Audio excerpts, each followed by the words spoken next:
If you haven't spoken to me in a year and you're texting me about my house, I'm not going to be honest with you. You don't deserve it. We're not friends. I've been honest with my friends. They knew I sold my house. If you've not spoken to me in a year, I'm telling you, I don't know what's going on with my house. It's probably on fire and I've lost everything.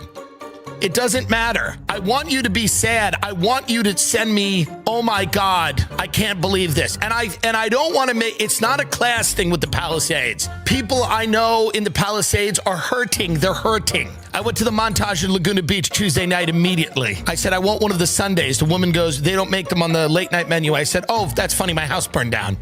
She then gave me a Sunday and I went to pay her. She said, it's free. I said, thank you. Folks, I don't care. I'm getting my beak wet. I'm going to get my beak wet. I'm going to get my beak wet here. I've paid enough taxes into this shithole that I am going to reap the benefits of the sympathy that I'm kind of getting that might not be correct. What about Bill Cosby? Did you ever get to meet him or not? Before he had all the problems?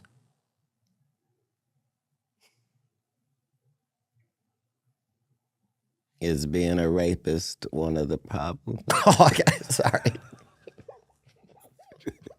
White kids are just as shocked to find out black kids don't talk back to their parents as we are when we hear them talk back to theirs. So I used to have a little buddy would come over my house on the weekends, little Nate. We'd be in my room playing video games. My mother used to come in the room on us, cuss me out for no reason. We'd be in the room playing Mario Brothers. She'd come kick open the door like SWAT. Harris, how many times I told you to clean this motherfucking room? Cut that goddamn game off to clean this room. I come back, this motherfucking room ain't clean. I'm gonna take that Nintendo cord, wrap it around your neck, and stick it in your ass. Nigga, I ain't playing with you. This ain't no threat. This is a promise. Try me, motherfucker. My white friend would turn to me offended like, dude, what the fuck? She can't do that, man. This is your space. This is your area. She's violating your right to privacy. You should say something. You want me to go say something? I'd be so scared. I started talking to him like a slave from Roots. Like, you just gonna get me's in trouble.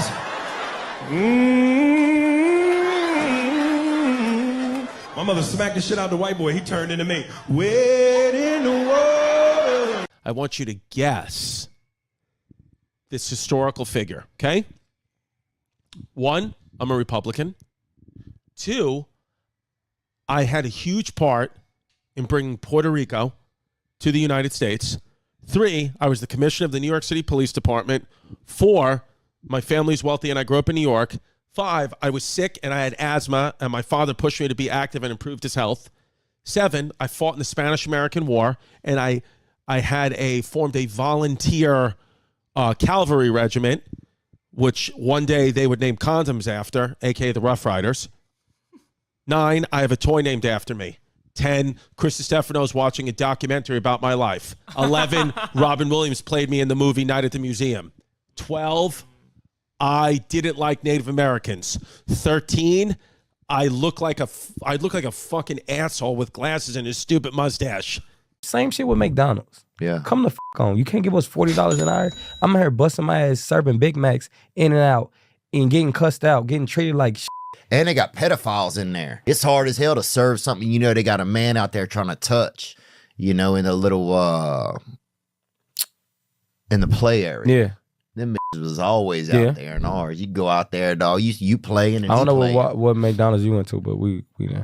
Covington, Louisiana, bro. We be in that. They had a dude always out there. It'll cure Down syndrome, bro. I beat it. How you beat it? Well, there's a lot of rumors in my town that I beat Down syndrome. Really? Yeah. Well, that's inspiring, man. Well, that's how I felt when I heard them, because I didn't start them. But an Asian accent's always funnier. Oh, like hand over fist. Like, well, the internet loves that. I just went cross-eyed and I was like, I'm Bobby Mom. And the internet fucking loved it. Dude, Ireland was so, I never had seen, I grew up in New Orleans, right? In that area in Louisiana, like Mardi Gras, people being drunk, right? I never said, it's a different thing of drunkenness. It's just it's like people, we went into a bar, it's people in there, there's no furniture, right? Just people holding each other up. I think drinking. that It's like you the can't even drinking- let the guy stop drinking. They won't fucking let. Drinking Dude, I remember culture- we're in the bar. Outside of the bar, they built another bar around the exit door.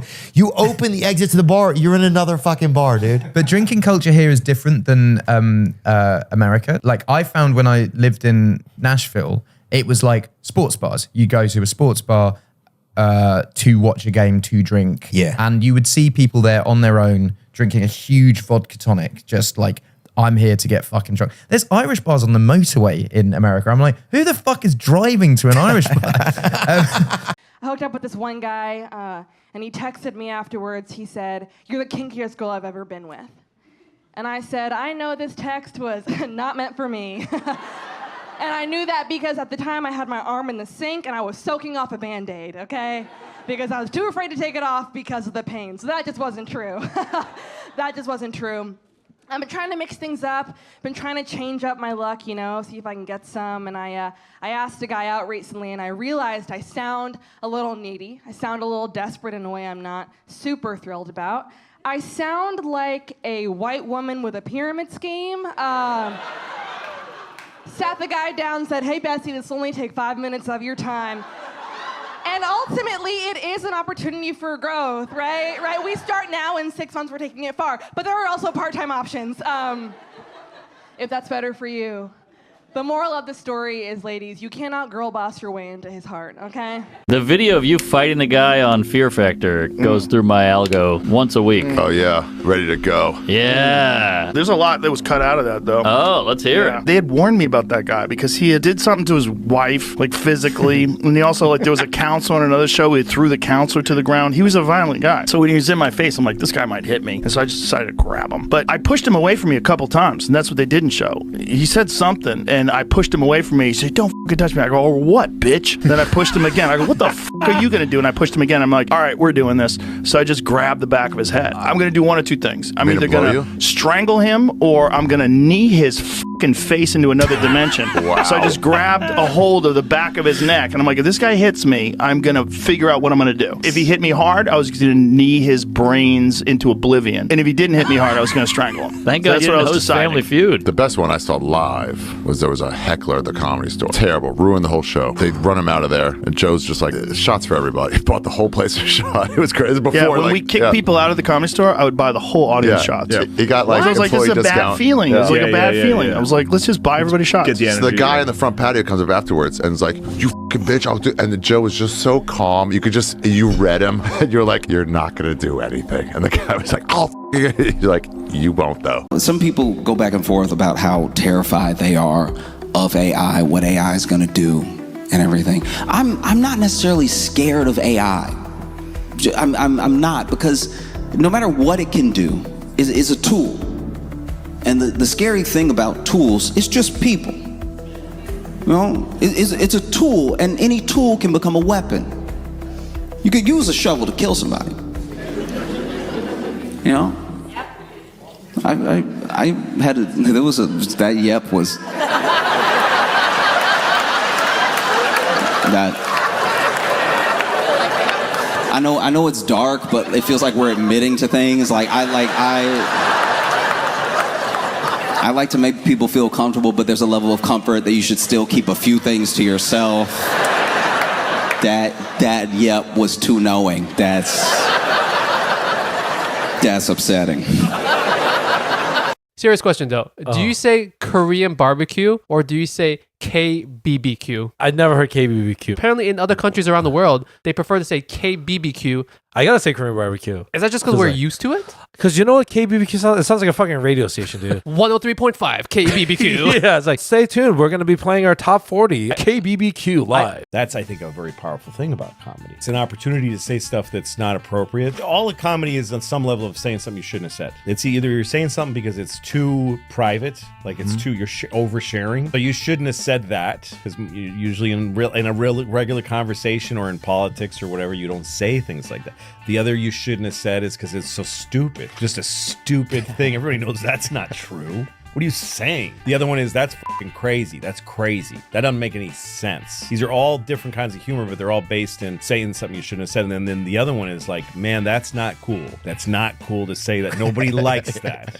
That makes people mad. And then there's just like, that's wrong. That's morally wrong to say that. All of those things, if you can take people to those places, which are all fear places, fear of intimacy, fear of the insane, which is like an interesting kind of fear, you know, fear of the truth or fiction, and fear of castigation by the masses, you know, and fear of morality, of badness. If you can take people to those places and make them laugh, make them happy to be there, make them feel like this is okay, then suddenly they're there safely. And that's expanding where you're willing to go with your mind. And then when they start to calm down a little bit, they're like, I don't even know where I am now. This is a weird, you see it in their faces, like I've never laughed at this before. And so now I'm in a new place in my mind. You like Seinfeld? Like I do. Stand up? Yeah, I'm a big Seinfeld guy. You don't think he's wildly overrated? I mean, dude, he started in '79. What do you want him to be? Like, I'm sorry, he's not your Eddie. He was before Eddie. I'm sorry, he's not exactly what you want him to be. He needs to be exactly what I want to be. You're very good at dismissing Andrew in a way that makes him look dumb. Yeah, I just think he's pretentious. I think that's why I mean, his stand-up is fine. You know that comes from, it's an older comment. Like it's the no, because I love the OGs. I love. I miss that. Pretentious. He's been so famous forever. I think he's like, dude, he's awesome. Like his specials are doing really good. I mean, created Seinfeld's my favorite show of all time. Like it's the best show. That's insane. So overrated, bro. I hated the way that Kramer would walk in. I'd be like, you're not gonna walk into someone's house like that. Like, I'm just not gonna let you in my house. Like, if you're gonna keep on bursting in the door, it's just stupid. I mean, you dance around in here all the time. Well, you're the Kramer now, dude. No one you think you got to see my N-word bit too, bro. You ever wish you were in America? You can just pull out your gun on them. Legally, don't answer that. It's a common occurrence over there, isn't it? Yeah, exactly. Yeah. I would love to have a gun. Just like solve so many of your issues. Moving on to Sen's fractured thoughts. That's something you once said. Would you like to carry a gun in Sydney, Australia? Is that your intrusive thought of the day? Your fractured thoughts? It's one of my many intrusive thoughts. What would you do if you had a gun in hand? I would never shoot anyone. Would you go Ja Morant? Exactly. I would just brandish it and point it at people. So you'd go to IG Live and just make sure everyone knows you got Anytime I'll shoot in the air, like Yosemite Sam style. Notre Dame, Ohio State. Why don't you guys bet $1,000 even up? Joe, why are you doing this to me? Because I want to see you It's pay like out that money. It's literally like a title. But you guys spent so much money on your team. Notre Dame spent $20.4 million in eye-opening take. Jamie, Are you going to be sad on Tuesday? am I going to be sad if Notre Dame loses the national title? Yeah, you be. What's it, plus 295? We're not betting even on that. I'm getting plus 295. But it's not about the money. It's about I support my money, team. Shane. If I was you, I'd just throw that money down. I'm not afraid to throw the money down. Jamie, $1,000 even up? Okay. Okay, we got it. That's it. That's it. Bro, $1,000. incredible bet for Jamie. You guys would all turn on me, and that's fine. Jamie. Whatever you're doing. Jamie, the show's not about you. This is the longest you've ever spoken on the Jamie, show. toss on Michigan, Ohio State. That's not your team. I'll play Northern Illinois. That's not even the whole Illinois. Oh man, I couldn't. I think care you just less. cursed Notre Dame. I think it's going to be a blowout this weekend. Yep. And then next, Protect Our Parks, Jamie's going to just trounce you. I will not do that. Well, who cares? Last time I saw you was Notre Dame. I know. I was just thinking about Notre Dame. I was on my way there, and I hit up McAfee. I wanted to get the bros on. And I was like, the only thing I can think of is if Matt kicks a field goal, he'll do it. I was on the flight. I got the text and I was like, wow, all right. Thought about it and I was like, I'm just going to look at that ball and kick it as hard as I can. Did you know that that's what it was going to be like? No, like I didn't know it at all. Thousands of people. No. I didn't know anything about it. Millions of people watching. For real, especially the moment of kicking it, I had zero nerves. I get so nervous on those things. It makes total sense. That's why I spazzed and talked shit on Saban, like because he was like, "What do you think about the game?" And I was like, "I don't know. Nick Saban cheated."